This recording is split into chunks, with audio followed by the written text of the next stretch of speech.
Bismillahirrahmanirrahim. Assalamualaikum warahmatullahi wabarakatuh. Alhamdulillahirabbil alamin. Wassalatu wassalamu ala asyrafil anbiya'i wal mursalin nabiyina Muhammadin wa ala alihi wa sahbihi ajma'in. Rabbi shrah li sadri wa yassir li amri wahlul 'uqdatam min lisani yafqahu qawli. Sidang jemaah salat maghrib yang kami muliakan, kembali di awal bulan ini, bulan November, yang merupakan pekan pertama dari kajian buku Madarijus Salikin Baina Manazili Iyyaka na'budu wa iyyaka nasta'in. Di antara pembahasan dalam buku ini yang kita sudah berulang-ulang kali menyampaikannya adalah tentang pembagian manusia dalam ibadah dan isti'anah. Terinspirasi dari ayat Iyyaka na'budu wa iyyaka nasta'in.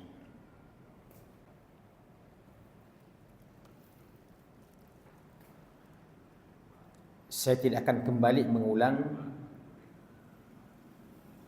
yang pertama dan yang kedua.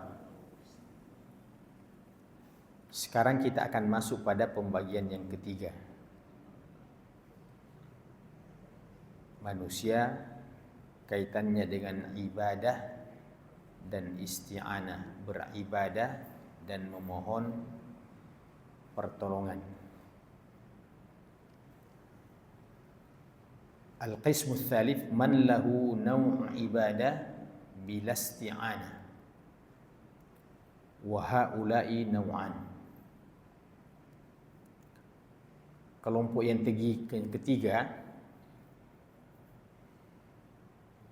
ada orang yang sebenarnya ada macam ibadah yang dia lakukan,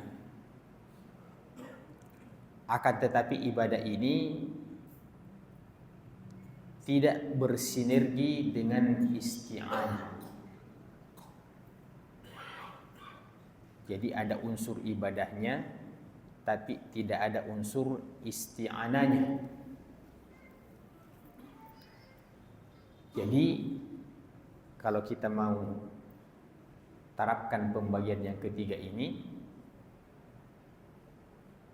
orang ini ketika membaca ayat Iyyaka na'budu, dia tidak lanjut pada Iyyaka nasta'in. Dia hanya mengatakan Iyyaka na'budu, hanya kepadamu lah kami beribadah. Nah, ibadah itu jamaah sekalian pasti di dalamnya ada unsur isti'anah. Tidak ada ibadah yang tidak ada isti'anahnya. Tidak ada ibadah yang tidak ada di dalamnya unsur memohon pertolongan atau memohon bantuan kepada Allah Subhanahu wa taala. Dan itu susah untuk dihindari karena memang Allah telah menegaskan dalam ayat itu Iyyaka na'budu wa iyyaka nasta'in. Tapi ada macam manusia yang ada sisi ibadahnya tapi dia tidak bersinergi dengan isti'anah. Pembagian manusia yang ketiga ini itu terbagi lagi menjadi dua. Ada dua macam lagi. Macam yang pertama adalah al-qailuna bi annahu qad fa'ala bil 'abdi jami'a maqdurihi minal altafi wa annahu lam yabqa fi maqdurihi i'anatun lahu 'alal fi'li, yang berpendapat bahwa sebenarnya ketika hamba itu beribadah, dia beribadah di dalam kemampuan yang telah Allah takdirkan baginya, dalam artian Allah tidak mengintervensi lagi setiap ibadah yang dia lakukan. Atau istilah kita yang lain biasanya, Allah tidak memiliki campur tangan lagi dalam ibadah yang dia lakukan. Fa innahu qad a'anahu bi khalqil alati wa salamatiha wa ta'rifi at-tariqi wa irsalir rusuli wa tamkinihi minal fi'li. Falam yabqa ba'da hadha i'anatun maqduratun yas'aluha iyyaha. Jadi masih menurut kelompok yang tiga ini, yang terdiri dari dua macam lagi, bahwasanya sesungguhnya ketika dia berbuat, termasuk dalam ini beribadah, Allah Subhanahu wa ta'ala telah melengkapinya dengan berbagai macam fasilitas. Allah telah memberikannya akal yang dapat membedakan mana yang baik dan mana yang buruk. Allah telah memberikan fitrah untuk mengenali kebenaran itu. Allah telah mengutus nabi dan rasul. Falam yabqa ba'da hadza i'anatun maqduratun yas'aluhu iyyaha, maka tidak ada lagi yang perlu dia memohon pertolongan kepada Allah Subhanahu wa ta'ala, karena Allah telah memfasilitasinya dengan apa yang dia butuhkan ketika dia beribadah. Bal qad sawa baina awliyaihi wa a'daihi fil i'anah. Kelompok ini itu tidak membedakan antara wali-wali Allah yang dekat kepada Allah Subhanahu wa ta'ala dengan orang-orang yang dibenci oleh Allah Subhanahu wa ta'ala, atau dalam tanda petik musuh-musuh Allah Subhanahu wa ta'ala. Jadi kelompok yang ketiga ini, jamaah sekalian, tidak ada bedanya antara orang yang soleh dan orang yang dibenci oleh Allah Subhanahu wa ta'ala. Bagaimana maksudnya? Fa'a'ana ha'ula'i kama a'ana ha'ula'. Karena Allah Subhanahu wa ta'ala telah memberikan masing-masing jalan kepada kedua orang ini. Bisa juga berdalil di dalam Al-Quran, fa'alhamaha fujuraha wa taqwaha. Allah telah mengilhami pada manusia itu dua jalan yang dapat membedakan mana jalan yang buruk dan mana jalan yang baik. Walakinna awliya'ahu ikhtaru li nufusihim al-iman wa a'da'ahu ikhtaru li nufusihim al-kufra min ghairi an yakuna Allah Subhanahu wa ta'ala waffaqa ha'ula'i bitaufiqin za'idin awjaba lahumul iman wa khadhala haula bi amrin akhar aujaba lahumul kufr.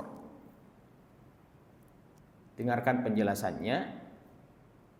Jadi kelompok yang ketiga ini memiliki satu pemahaman yang nampaknya dikritisi betul pandangan mereka ini atau prinsip mereka ini. Katanya mereka masing-masing manusia itu telah memilih untuk dirinya keimanan, dan juga sebaliknya ada orang-orang yang memilih untuk dirinya kekufuran. Nah, itu tadi yang kita sebutkan, ada yang memilih jalan yang baik, ada yang memilih jalan yang buruk. Jadi kalau seseorang itu memilih jalan yang baik, di situ tidak ada peranan Allah dalam pandangan mereka. Begitu juga ketika seseorang memilih jalan yang buruk, tidak ada peranan Allah. Karena dia katakan min ghairi an yakuna Allah subhanahu waffaqa haula'i bitaufiqin zaidin aujaba lahumul iman. Tanpa ada lagi keterlibatan Allah Subhanahu wa taala dalam sisi Allah memberikan taufik sebagai sebuah tambahan yang menyebabkan mereka beriman. Wa khadha haula'i bi amrin akhar aujaba lahumul kufra. Begitu juga Allah tidak terlibat pada mereka yang memilih jalan kekufuran. Fahaula'i lahum nasibun manqusum minal ibadah lasti'anata ma'ahu. Maka pemahaman yang seperti ini, ada pemahaman yang tidak sempurna dalam pemahaman ibadah. Ada pemahaman yang tidak sempurna, yang kurang dalam pemahaman ibadah, di mana mereka memandang ibadah itu tidak perlu ada keterlibatan Allah di dalamnya. Kalau tidak perlu ada keterlibatan Allah di dalamnya, tidak perlu kita memohon pertolongan kepada Allah Subhanahu wa taala. Nah, kalau kita katakan seperti ini, mungkin masih ngambang, kira-kira apa maksudnya? Nah, saya sederhanakan. Orang yang seperti ini mereka beribadah. Mereka beribadah kepada Allah Subhanahu wa taala. Akan tetapi mereka tidak lagi perlu untuk berdoa kepada Allah Subhanahu wa taala. Mereka tidak perlu lagi berdoa kepada Allah Subhanahu wa taala. Jadi tidak perlu lagi kita mengatakan ihdinas siratal mustaqim. Ya Allah, tunjuki kami jalan yang lurus. Karena ada pemahaman mereka yang menyimpang bahwa ibadah itu tidak perlu lagi ada isti'anah di dalamnya. Dan kelompok ini Pak, ada namanya yang berafiliasi ke dalam Islam. Dan inilah yang dikenal dengan sekte-sekte, firqah-firqah, kelompok-kelompok yang memiliki bentuk penyimpangan. Di satu sisi ada kebenarannya, tapi di satu sisi ada bentuk penyimpangannya, tidak lagi menjadikan doa itu memiliki peranan dalam kehidupan. Jadi mereka mengatakan kalau sesuatu yang telah ditakdirkan oleh Allah untuk seseorang, berdoa atau tidak berdoa, itu tidak ada peranannya doa itu. Nah, ini kan berbahaya Pak. Jadi kita dalam beribadah itu semua yang ada unsur-unsur memohon pertolongan, hilangkan semua. Hilangkan semua. Inilah yang ada berkembang.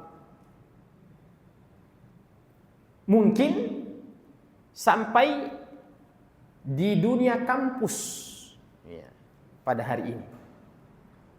Namanya golongan Qadariyah. Namanya golongan Qadariyah. Jadi golongan Qadariyah itu Pak, ya, mensejajarkan diri mereka dengan golongan Ahlus Sunnah wal Jamaah. Ya. Tidak mau dikatakan sebagai Qadariyah, tapi mereka juga mengaku sebagai Ahlus Sunnah wal Jamaah. Tapi sisi ini yang menjadi unsur penyimpangan mereka. Iya. Saya pernah mendengarkan cerita seorang guru besar ya di zaman ini, bukan di zaman lalu. Di zaman ini pernah memberikan kuliah di hadapan mahasiswanya. Dan ini bahayanya kalau orang terkena syubhat, Pak. Iya. Apa dia bilang guru besar itu? Ketika dulu belum dia mencapai gelar S3-nya, doktornya mungkin. Dia bilang, saya kirim surat kepada orang tua saya ketika saya mau mencapai gelar doktor saya. supaya tidak usah didoakan. Jadi dia kirim, kalau kita kan kirim surat orang tua ya didoakan kodong ini mau ujian mau apa. Tapi ya inilah ada ungkapan orang Arab yang mengatakan khalif tu'raf, ya, menjadi anehlah supaya kau dikenal. Ya. Itulah. Jadi dia katakan, saya kirim surat sama orang tua saya. Dia bilang di hadapan mahasiswanya, supaya tidak usah saya didoakan. Karena saya akan melihat ikhtiar dan kemampuan saya sendiri. Itu karena adanya pemahaman tadi bahwa ada ibadah yang tidak perlu lagi ada unsur isti'anah di dalamnya. Fahaula'i nasibun manqusum minal ibad lil isti'anata ma'hu fahum maukuluna ila anfusihim masdudun alaihim tariqul isti'anati wat tauhid.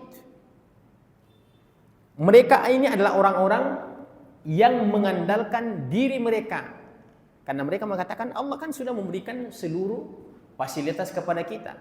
Allah memberikan kita fitrah, Allah memberikan kita akal, ya. Jadi Allah tidak perlu membimbing kita dalam perjalanan kita. Allah melepaskan kita. Silahkan jalan, ya. Engkau akan menentukan dirimu sendiri. Iya. Orang ini atau kelompok ini juga sebenarnya menggunakan teks-teks Al-Quran. Di antaranya bahwa Allah tidak akan merubah nasib suatu kaum sebelum mereka yang melakukan perubahan pada diri mereka itu sendiri. Jelas ayat ini kita sepakati sebagai ayat. Iya. Tapi ayat ini jamaah sekalian menunjukkan bahwasanya kita itu di samping berdoa tidak bisa juga menyampaikan persoalan ikhtiar. Itu maksudnya ayat itu. Innallaha la yughayyiru ma biqaumin hatta yughayyiru ma bi anfusihim. Allah tidak merubah nasib suatu kaum sampai mereka sendiri yang merubah diri mereka sendiri. Penggabungan antara memohon pertolongan kepada Allah Subhanahu wa taala dengan berikhtiar. Dengan berikhtiar. Ada riwayat yang terjadi di zaman Umar bin Khattab. Yang terjadi di zaman Umar bin Khattab. Kebalikan daripada Qadariyah. Kebalikan daripada Qadariyah. Yaitu kelompok yang memandang bahwa kita tidak perlu lagi berikhtiar. Kan kebalikannya itu. Dan ini kelompok yang kedua dari dua macam yang kita akan sebutkan. Kalau yang pertama tidak perlu Allah terlibat dalam urusan kita. Kita sendiri yang menentukan. Baik buruknya, menjadi beriman, menjadi kafir, itu tidak ada intervensi Allah di dalamnya. Kelompok yang kedua ini kebalikan. Bahwa apapun yang terjadi dalam kehidupan kita ini, tidak ada ikhtiar manusia di dalamnya. Kalau dia memilih jalan keimanan, ya itu karena Allah yang mentakdirkan. Memilih jalan kekufuran, Allah yang mentakdirkan. Jadi kelompok yang kedua ini selalu menjadikan Allah sebagai alasan apapun yang terjadi pada diri mereka. Kelompok ini kebalikan daripada kelompok Qadariyah, namanya kelompok Jabariyah. Namanya kelompok Jabariyah. Apa perbedaannya? Kalau Qadariyah, ya tidak perlu kita membuka celah untuk Allah mengurus urusan kita. Sudah selesai. Kita bagaikan robot yang sudah diprogram jalan sendiri. Yang kedua, golongan Jabariyah ini bahwa kalau saya beriman, kalau saya kufur, kalau saya bagaimana, itu karena ya intervensi Allah Subhanahu wa taala. Maka tidak ada yang ideal dari dua kelompok ini. Tidak ada yang ideal dari dua kelompok ini karena masing-masing memiliki unsur penyimpangan yang sangat luar biasa. Ya. Masdudun alaihim tariqul isti'ani wat tauhid. Itu yang saya mau cerita tadi tentang kisah di zaman Umar, walaupun pada waktu itu belum ada golongan itu, tapi sudah ada bedi-bedi pemahaman yang seperti itu. Orang yang tinggal di dalam masjid berdoa, ya, tidak mau keluar dari masjid, sampai kemudian Umar datang, ternyata menemukan orang itu terus berdoa dan mengandalkan doa saja kepada Allah Subhanahu wa taala. Ya, dia tidak pergi kerja. Dia ini mengandalkan doa. Maka didapat sama Umar. Umar itu kan khalifah Amirul Mukminin, ya, yang paling tegas. Langsung dia ambil cambuknya, langsung dia cambuk. Dia usir keluar. Kira-kira seperti itu. Dia usir keluar, baru dia katakan, saya mau ajar kamu, saya mau kasih pelajaran. Sesungguhnya langit tidak akan menurunkan hujan emas. Jadi langit itu tidak akan menurunkan hujan emas. Hanya dengan engkau berdoa, ya Allah, turunkan hujan emas. Maka ada saatnya Anda berdoa, ya. Setelah Anda berdoa, Anda keluar dari masjid berikhtiar. Nah, ini diajarkan dalam doa masuk masjid dan doa keluar masjid. Iya. Kalau kita masuk masjid itu kan apa yang kita bilang? Apa doa masjid? Masuk masjid. Ada di situ kalau tidak salah. Iya? Apa doanya? Tidak ada ingat. Kalau begitu kita buka dulu buku, baru kita hafal ini, tidak lanjut pengajian dulu. Kita hafal doa masuk masjid. Allahumma, bagus itu kalau ada satu yang mewakili Pak, supaya jelas. Kalau secara berjamaah tidak jelas siapa yang jawab. Allahumma, sepertinya Pak Haji. Apa kita mau bilang Pak Haji? Iya. Allahumma ftah li abwaba rahmatik. Ya Allah, bukakanlah bagiku pintu-pintu rahmat-Mu. Jadi ketika kita masuk rahmat, karena rahmat itu berkaitan dengan munajat kita kepada Allah Subhanahu wa taala. Kasih sayang Allah Subhanahu wa taala. Tapi setelah kita keluar, kita lakukan kaki kiri keluar. Allahumma inni as'aluka min fadlika. Jadi kalau masuk abwaab rahmatika, kalau keluar min fadlika.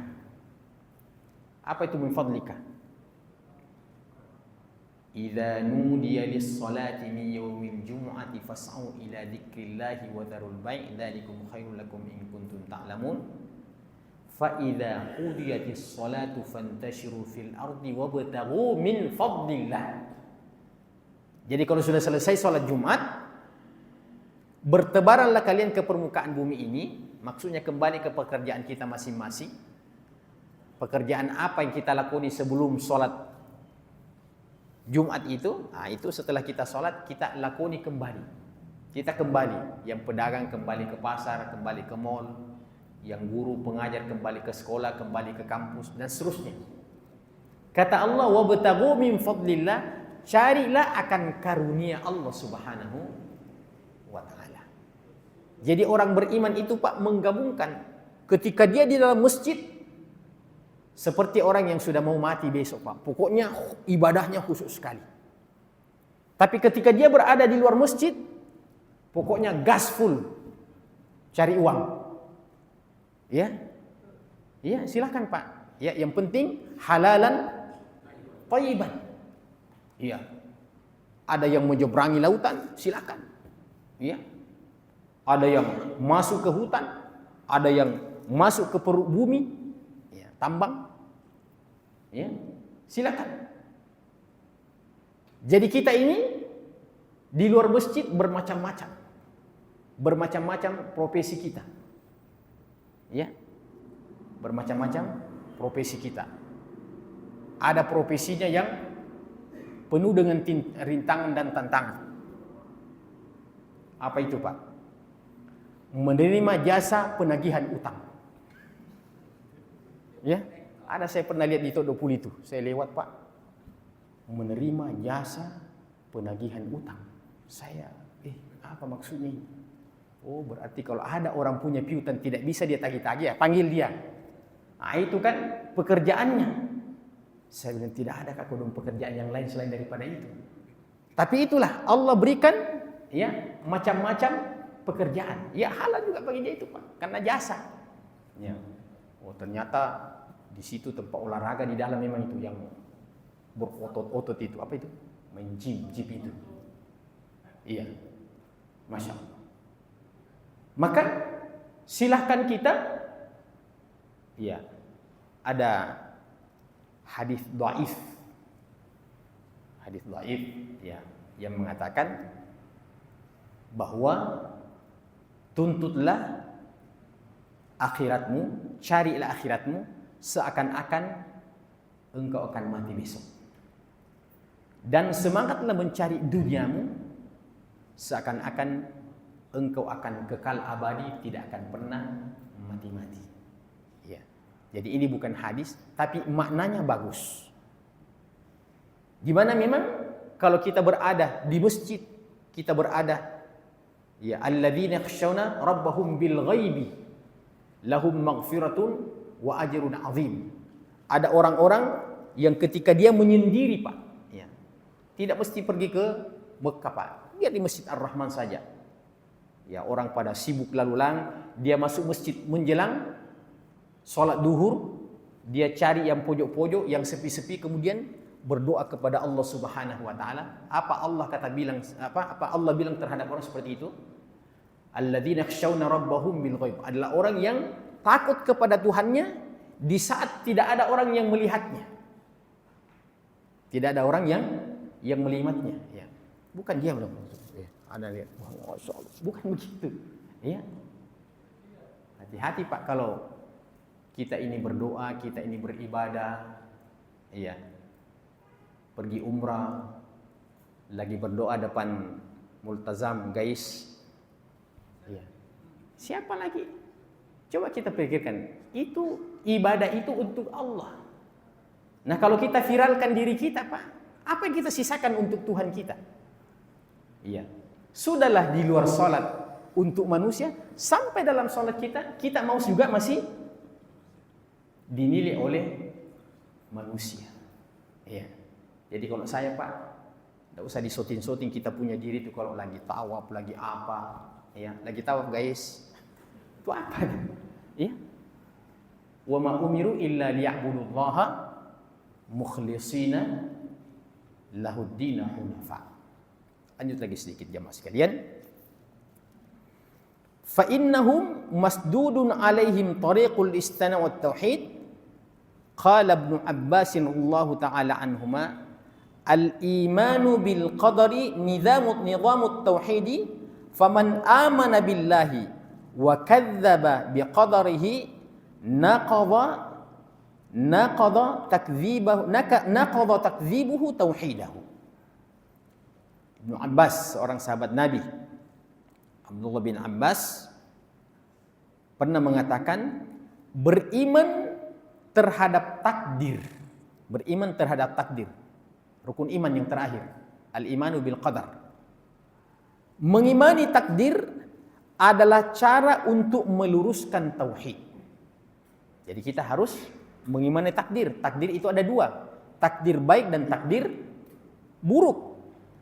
Faman amana billah, maka barang siapa yang beriman kepada Allah, wa kadzdzaba biqadarihi, tapi dia mendustakan takdir. Dia mendustakan takdir, naqadha takdzibuhu tauhidahu, maka mendustakannya ketidakpercayaannya kepada takdir itu akan membatalkan tauhidnya.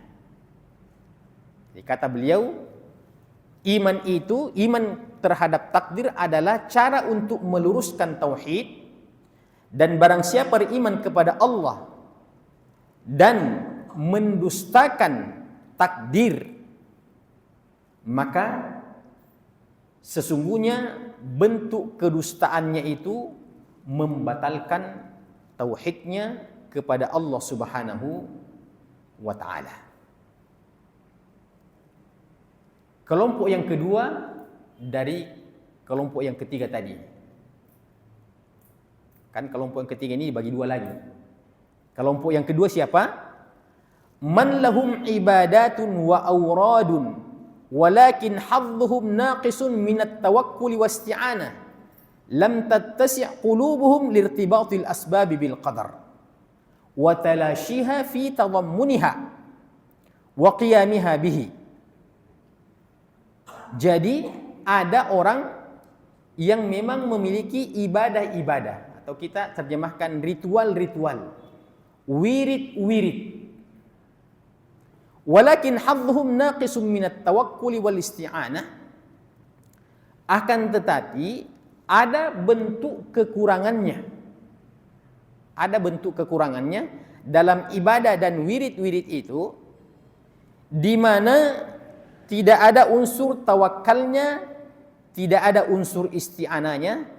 Lam tattasi' qulubuhum lirtibatil asbabi bil qadari, di mana hatinya tidak lapang untuk terikat dengan sebab-sebab yang telah ditakdirkan oleh Allah Subhanahu wa ta'ala.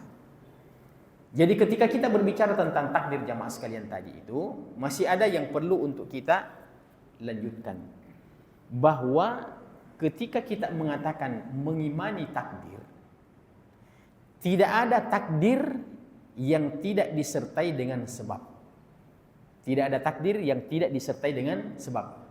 Tidak ada takdir yang berjalan begitu saja tanpa sebab.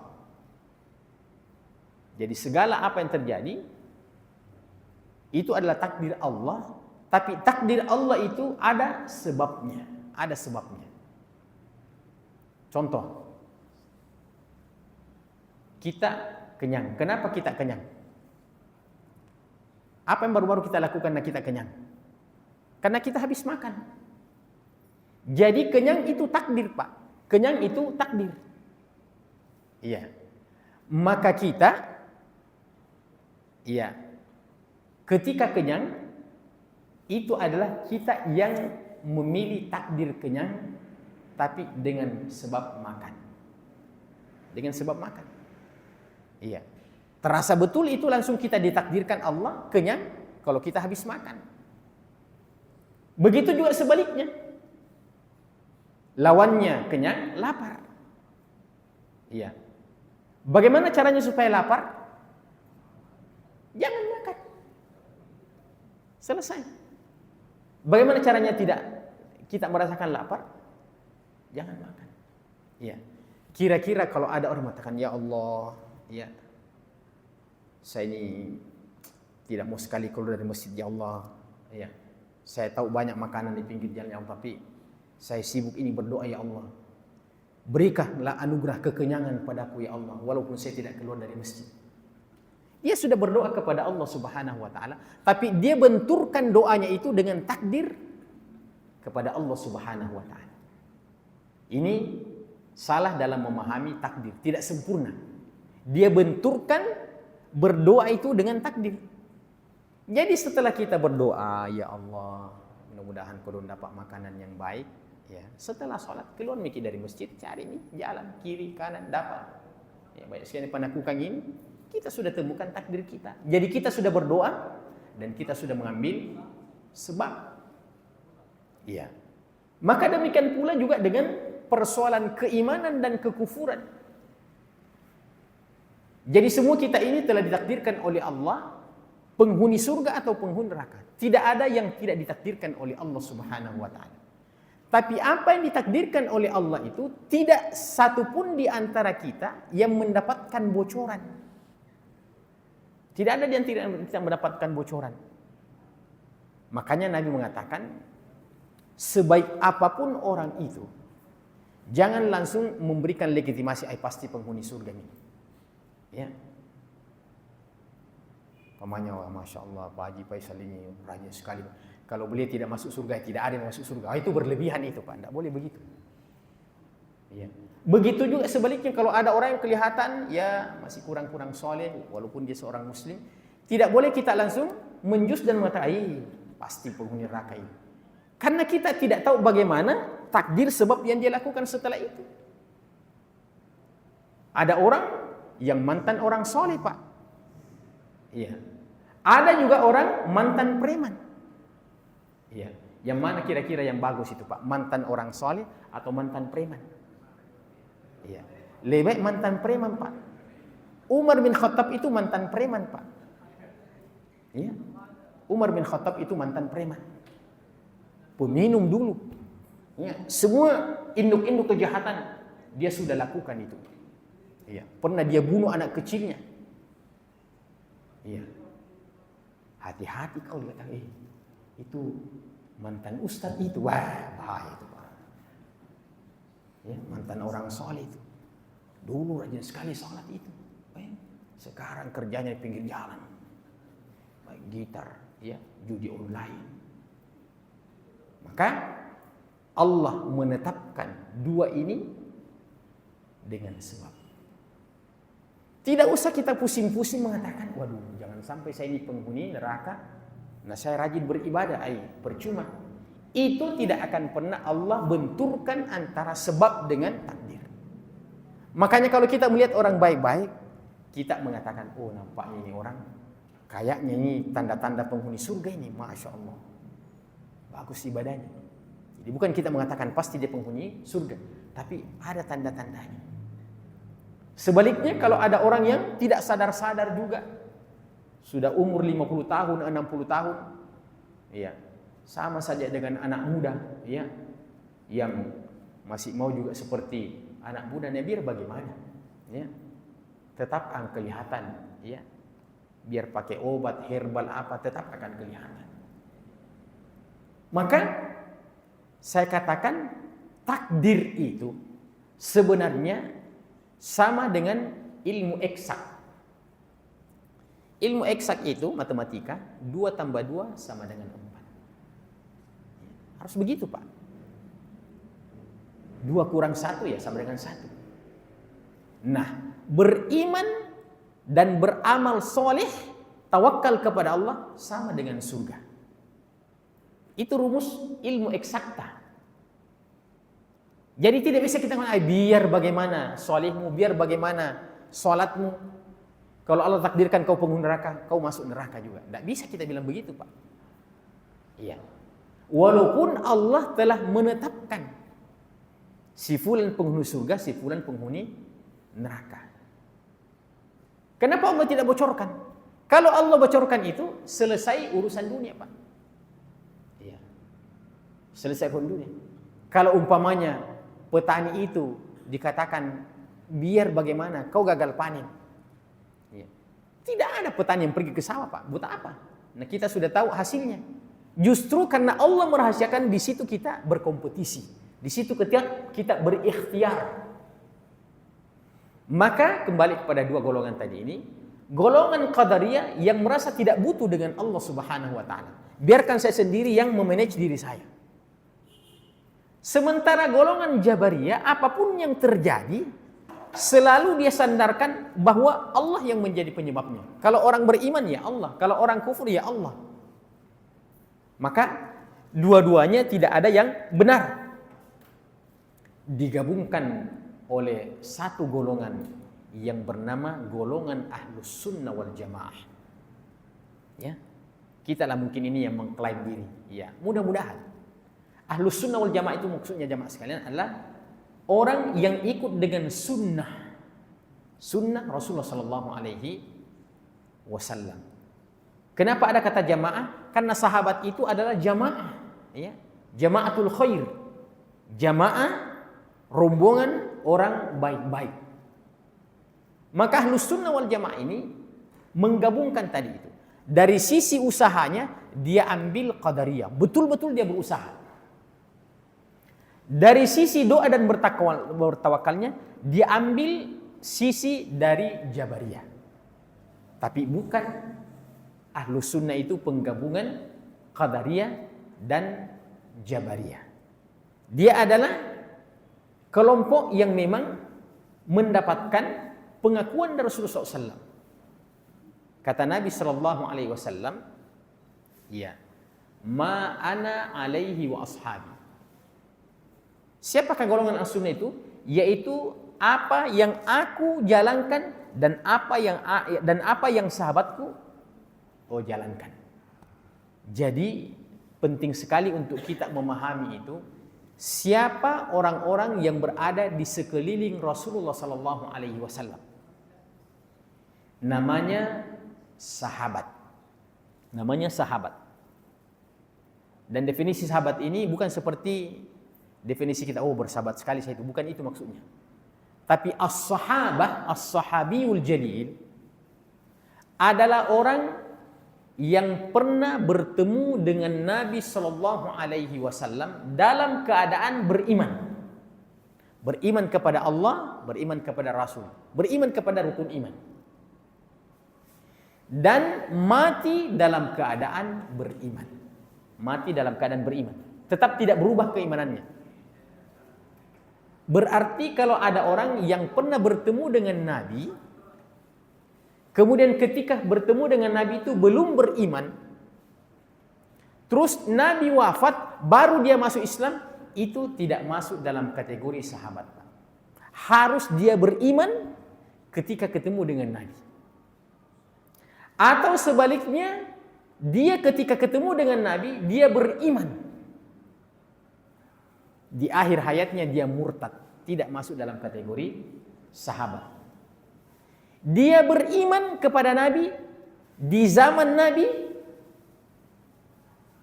tapi tidak sempat ketemu dengan Nabi Sallallahu Alaihi Wasallam. Ada yang tahu Pak siapa orang itu contohnya yang beriman kepada Nabi, hanya dia tinggal di Yaman, Nabi tinggal di Madinah. Ada yang tahu? Siapa? Uwais Al-Qarni. Ini Uwais Al-Qarni Pak, tinggal jauh dari Madinah. Dia tahu bahwa ada Nabi tinggal di Madinah. Dia datang ke kota Madinah mau bertemu dengan Nabi Sallallahu Alaihi Wasallam. Ketika beliau sampai di kota Madinah, ternyata kalau istilah kita ini Nabi lagi keluar kota, tidak ada di kota Madinah. Sementara ibunya itu berpesan, cepat kau kembali. Sebenarnya beliau masih bisa menunggu bermalam di Madinah 1 malam 2 malam untuk ketemu dengan Nabi. Tapi karena ada pesan ibunya, cepat kau kembali nak. Maka padanya dia buru-buru kembali ke Yaman dan tidak sempat bertemu dengan Nabi. Akhirnya beliau tidak menjadi sahabat Nabi Sallallahu Alaihi Wasallam. Tapi Nabi dengarkan kisahnya ini Uwais Al-Qarni ketika Nabi masih hidup, bahwa ternyata ada orang dari Yaman yang mencari beliau. Maka sebelum wafatnya Nabi Sallallahu Alaihi Wasallam, Nabi memberikan wasiat kepada Umar bin Khattab. Singkat cerita, setelah Nabi sudah meninggal, kemudian di periodenya Umar bin Khattab sudah meninggal Abu Bakar As-Siddiq. Ternyata pada saat itu Uwais Al-Qarni masih hidup. Dan bertemulah Umar bin Khattab dengan Uwais Al-Qarni. Dan Umar bin Khattab mengatakan, "Andakah yang bernama Uwais Al-Qarni?" Maka mengatakan, ya saya Uwais Qarni. Dia bilang, saya ingin menyampaikan pesan Rasulullah SAW kepada anda. Ya, Rasulullah pernah wasiatkan kepada saya bahwa kalau kau bertemu dengan Uwais Al-Qarni, mintalah nasihat dari beliau. Jadi pada akhirnya Umar bin Khattab minta nasihat pada Uwais Al-Qarni yang bukan sahabat. Karena termasuk di antara manusia-manusia yang dikenal oleh makhluk-makhluk yang ada di langit, yaitu malaikat-malaikat Allah. Dengan perbuatan birrul walidainnya, akhirnya dia termasuk di antara golongan yang tidak masuk dalam kategori sahabat, ya, tapi dia dikenal oleh Nabi sallallahu alaihi wasallam. Jadi keimanan kita kepada Nabi SAW dan terutama para sahabat inilah penting untuk kita kaji dan kita fahami kedudukannya. Karena mereka lah orang yang melihat langsung praktek cara berislamnya Nabi SAW. Mungkin ada sebagian di antara kita mengatakan, kenapa itu sebagian orang fanatik sekali sama sahabat? Jadi kita fanatik sekali sama sahabat karena sahabat inilah yang menerjemahkan Islam sepeninggal Rasulullah SAW. Sahabat itu mengatakan, saya melihat Nabi, saya mendengarkan Nabi. Pokoknya sahabat itu menceritakan apa saja yang dilakukan oleh Nabi SAW. Sudah masuk waktu Pak, kita cukupkan sampai di sini. Subhanakallah wa bihamdika, asyhadu an la ilaha illa anta, astaghfiruka wa atubu ilaik. Wa akhiru da'wana alhamdulillahi rabbil alamin. Wassalamualaikum warahmatullahi wabarakatuh.